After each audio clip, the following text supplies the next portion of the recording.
my favorite features is this augmented reality navigation system, which will show you in a 3D camera view where you should be going next. So as I approach my next turn or maneuver, as you can see right there, it's saying turn right onto CR 613, but I'm gonna go straight because I know a shortcut. But either way, that's a really cool option. Hey Mercedes. How may I help you? Tell me a joke. Sorry, I'm busy looking at the road. Pricing for the GLC 300 rear-wheel drive starts at $42,500. The 4MATIC all-wheel drive starts at $44,500, and then you can get all the way above $73,000 if you go for the GLC 63 if you want some power. This one, as tested here, is above $61,000. So yeah, depending on how you equip this and package it, the pricing can get up there really quick. Very interesting question here. So yes, you can go for the GLC 43 if you want some more power. The GLC 63, of course, is more powerful than that. I would probably say if you go for a GLC 300, you might not want to go crazy with the options because the price can reach over $61,000, and that's more than the price of a GLC 43. Power comes from a 2-liter 4-cylinder turbo engine making 255 horsepower and 273 pound-feet of torque, and that's made it to a 9-speed automatic. Personally, if I was to go for one, it would be the GLC 43 AMG. I just require a little bit more power. 0 to 60 comes in at 6.1 seconds with a top speed of 130 miles an hour.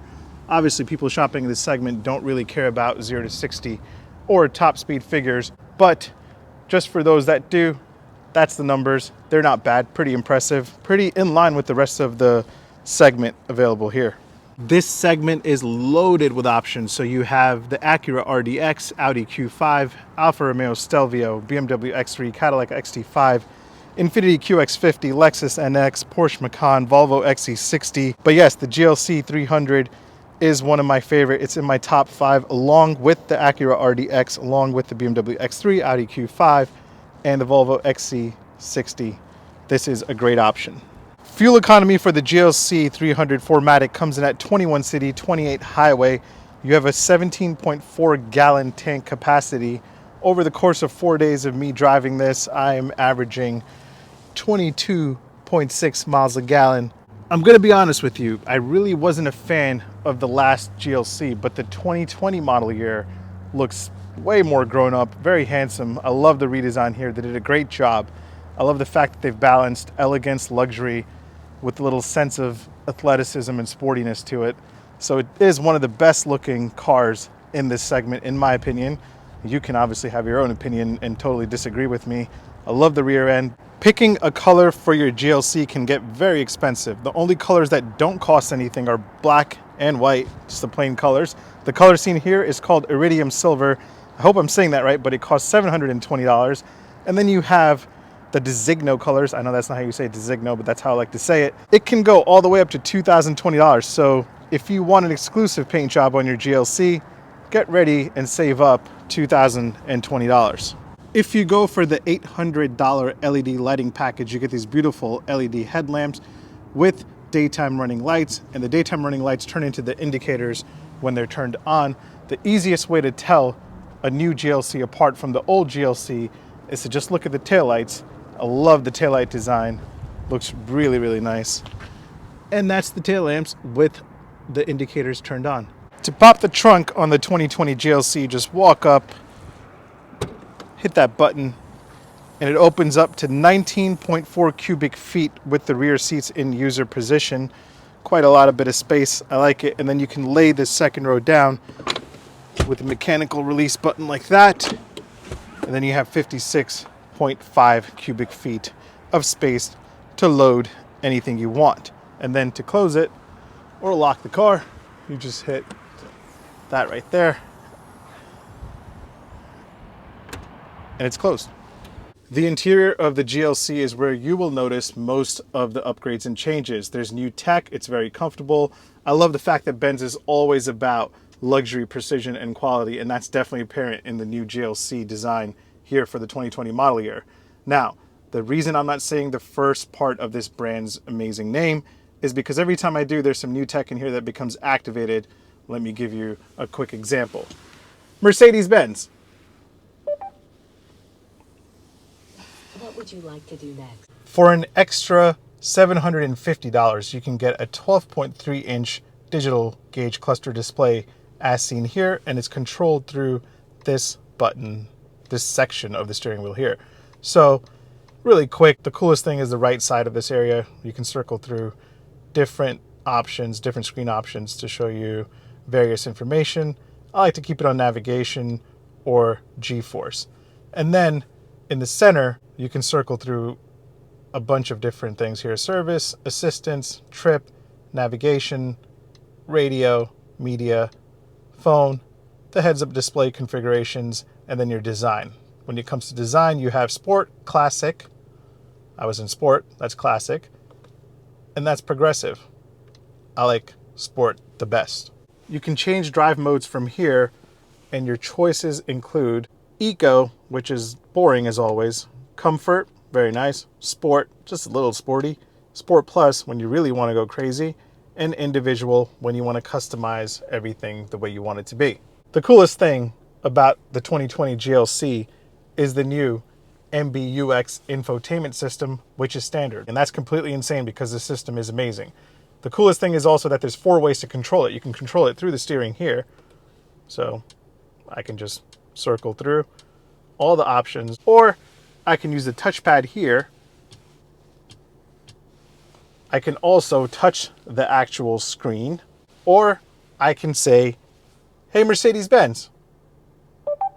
So let me give you a quick tour of this new infotainment system. I'm going to use the steering wheel controls here so my finger doesn't keep popping up into the video. Really, you have a couple of main sections right here. You have your phone, navigation, radio, media, comfort, info, Mercedes-Benz apps, and your settings menu.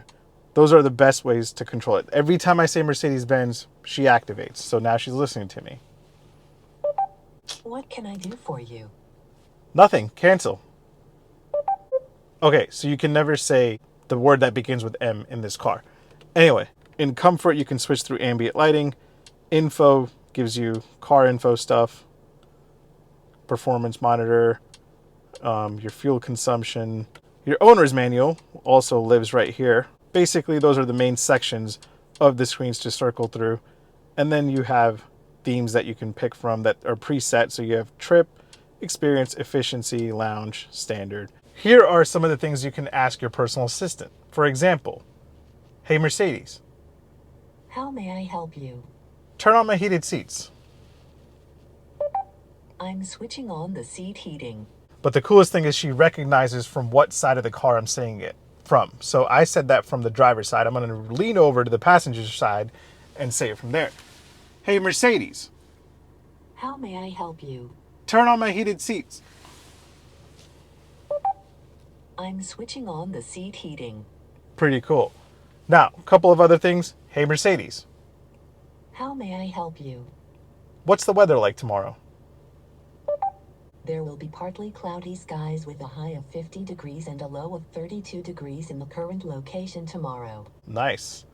Hey Mercedes, How may I help you? set the temperature to 75 degrees. I'm setting the temperature on the driver's side to 75 degrees. So she recognized I said it from the driver's side, and she changed the temperature to whatever I asked. Now you can also ask things like, hey Mercedes, How may I help you? change the ambient lighting color to red. Okay, I'm changing the color. Camera wise. All right, that's reverse camera, full wide angle reverse camera, 360 view with the view of each side, front view, wide angle front view. But whenever you're in reverse or drive, the camera angle will point that way, but you'll always have a 360 view around the car. For an extra $850, you can upgrade to the Burmester sound system. If you're into having good sound, I highly recommend upgrading it. It looks really nice, it sounds really nice, but unlike other Benz models, you don't get the LED lighting behind the speakers, but it still looks really nice. So quickly, the steering wheel is absolutely amazing. So the left side of the steering wheel controls everything in the center digital cluster display, and then the right side controls the infotainment. the heated steering will run you an extra $250. You can indeed get a wireless charger for an extra $200. It's located right there. My only issue with the wireless charger is when you have a drink in here, you cannot access it anymore. The seats are very, very comfortable front and back.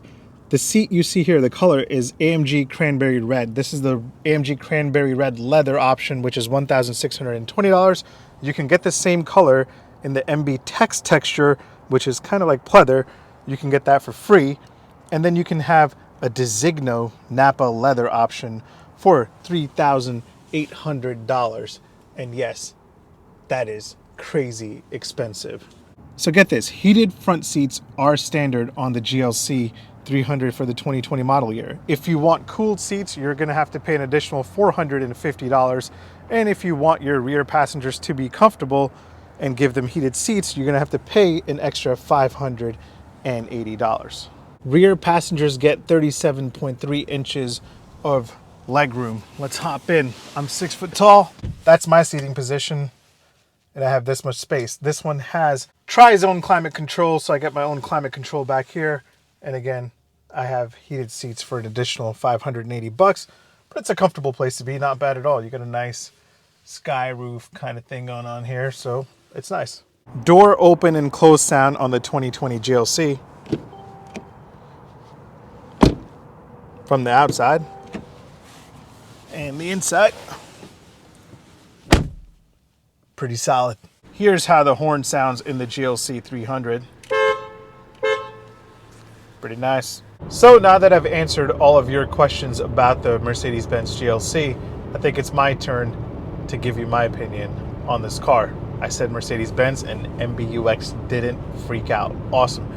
Anyway, so people shopping in this segment don't really care about performance. They don't care about 0 to 60 times. They don't care about handling. That stuff is secondary to them, if even on the list of important things to consider when they buy something in the segment. They're looking for luxury, they're looking for comfort, and the Mercedes-Benz GLC 300 ticks all those boxes. Now, there are some, like me, who are concerned with performance, right? I would like some kind of little boost when I'm driving, so I would personally go for the GLC 43, which starts at around $59,000, 385 horsepower, and a 0 to 60 time of 4.7 seconds. That is more than enough for me as my family car. This as loaded, you're looking at $61,000. And if I go for the GLC 43, around $59,000, I can let go of some of the cool packages that are in here. If you don't care about performance, you can get into a GLC 300 4MATIC for $44,500 and you'll have fun in it. It's a great car all around. You do have Sport Plus mode, but there's not much difference in the driving feel when you pop it into Sport or Sport Plus. It does shift at a higher RPM. Steering feel, for some reason, nothing really changes there. The steering feel is the same throughout each drive mode, so no big difference there. But, you know, overall comfortable car, luxurious car. I love it. It's everything you'd expect from a Benz. My top 5 picks for this segment would include the GLC Audi Q5, BMW X3, Acura RDX, and the Volvo XC60. Those would round out my top 5. So if I was shopping in this segment, I would test drive all 5 of those before I make my decision. Either way, thanks for watching. I'll see you next time. Make sure you hit subscribe. Make sure you follow me on Instagram at Omar Drives, because that's where I get all of the questions that I answer in these YouTube videos. Thanks. See you next time.